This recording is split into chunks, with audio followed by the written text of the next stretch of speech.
मेष राशि के मित्रों के लिए सप्ताह की शुरुआत किसी मानसिक चिंता के साथ रहने की पूरी पूरी आशंका है। आप देखिएगा इस सप्ताह में 11 और 12 ये 2 दिन ऐसे हैं, 11 तारीख और 12 तारीख, जब थोड़ी सी परेशानी आपके सामने आएगी। अचानक कोई भी परेशानी आ सकती है। मुख्य रूप से ये परेशानी या तो पारिवारिक कोई संकट परेशानी है, परिवार के किसी मेंबर को लेके, और या जो आपका वर्क प्लेस है जहाँ पे आप काम करते हैं वहाँ से जुड़ी कोई समस्या आपके सामने आती हुई दिखाई दे रही है। बहुत सावधानी बरतने की आवश्यकता है। हालांकि धीरे धीरे डे बाय डे जैसे जैसे सप्ताह आगे बढ़ता जाएगा वैसे वैसे आपका समय बेटर और बेटर आता जाएगा। 11 तारीख का समय, 11 तारीख के दिनांक को बहुत सावधानी बरतने की आवश्यकता है। 12 और 13 तारीख ये 2 दिन भी कोई खास अच्छे नहीं है, क्योंकि इन 2 दिनों में 12वें घर में शनि चंद्रमा का विषय योग का निर्माण होगा। आप देख सकते हैं इस योग के कारण पुरानी कोई समस्या जो पहले कभी रह चुकी है वो वापस आ सकती है। पुराने शत्रु आपके सामने आ सकते हैं, पुराना कर्जा कोई व्यक्ति मांगने आ सकता है, या अनएक्सपेक्टेड तरीके से कोई भी नई समस्या क्रिएट हो सकती है।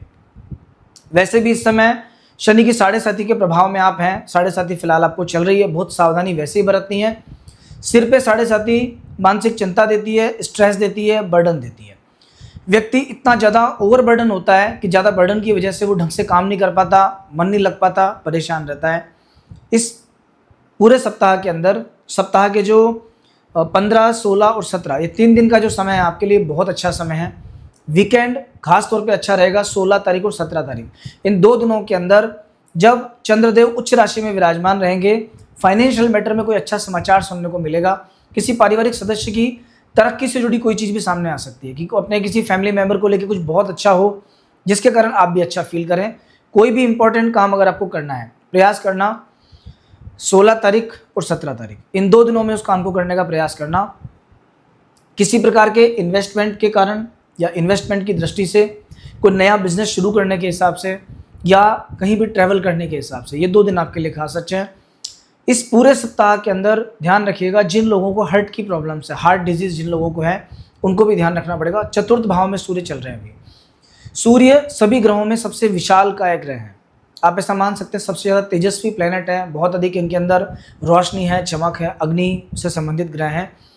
अत्यधिक ऊर्जा के कारण, ऊष्मा के कारण कहीं ना कहीं ये जिस जगह बैठ जाते हैं उस भाव को जलाते हैं, उस भाव से संबंधित अंग को जलाते हैं। चतुर्थ भाव में सूर्य का गोचर है। निश्चित रूप से हार्ट से जुड़ी प्रॉब्लम्स बढ़ सकती हैं, सीने में जलन या ऐसी चीज़ें सामने आ सकती हैं। मदर साइड से कोई प्रॉब्लम अचानक आ सकती है। माँ के स्वास्थ्य को कष्ट, पीड़ा, कोई और दिक्कत, या आपकी माताजी के साथ में किसी प्रकार की अनबन, इन चीज़ों को लेकर आपको विशेष ध्यान रखना पड़ेगा। केतु ग्रह फिलहाल 5म भाव में है।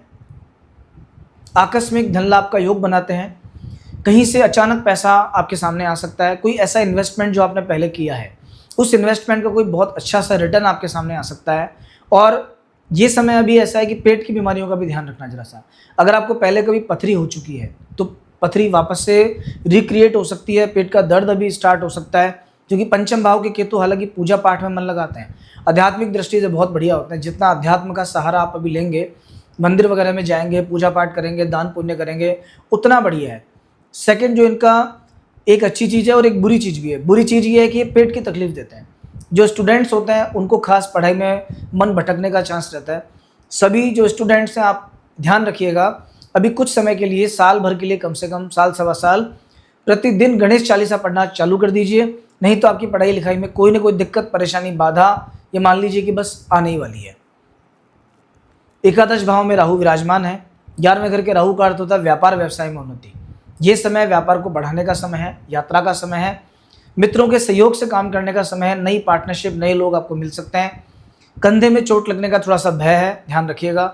और 11वें घर के राहु का अर्थ है कहीं ना कहीं से अचानक पैसा आना, किसी ऐसे साधन से आना जो थोड़ा सा अनयूजुअल हो, सामान्य तौर पर नया इनकम के नए सोर्स भी जनरेट होते हैं।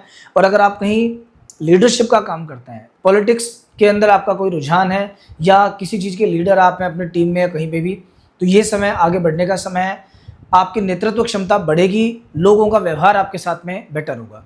इस पूरे वीक की अगर मैं बात करूं तो 11, 16 और 17, 11, 16 और 17 ये 3 दिन कंपेरेटिवली ठीक है। 11 का दिन थोड़ा मिला जुला है, अच्छे बुरे दोनों फल वाला, लेकिन 16 और 17 ये बहुत अच्छा है। फिर भी अगर कुछ नए काम की शुरुआत करनी है, 11 तारीख को करना थोड़ी कठिनाई होगी। 16, 17 तारीख में भाग्य पूरे तरीके से साथ देगा। कम मेहनत में ज़्यादा काम होगा आपका। 12 और 13 ये 2 दिन ऐसे हैं, इन 2 दिनों में सावधानी अपेक्षित है, नहीं तो कुछ ना कुछ समस्या सामने जरूर आएगी आपको। अगर कहीं किसी यात्रा पे गए, कोई काम के लिए गए, तो उस काम में नुकसान होगा। ट्रैवल जिस पर्पज़ से आप करेंगे वो पर्पज़ आपका सॉल्व नहीं होगा, और सामने से जो सपोर्ट मिलना चाहिए वो सपोर्ट आपको नहीं मिलेगा। तो ये आपका राशिफल था। अगर आपने चैनल को सब्सक्राइब नहीं किया है तो तुरंत सब्सक्राइब कर लीजिए। अगले सप्ताह फिर कनेक्ट होंगे आपके साथ एक नए राशिफल के साथ। जय श्री कृष्णा, जय श्री राम।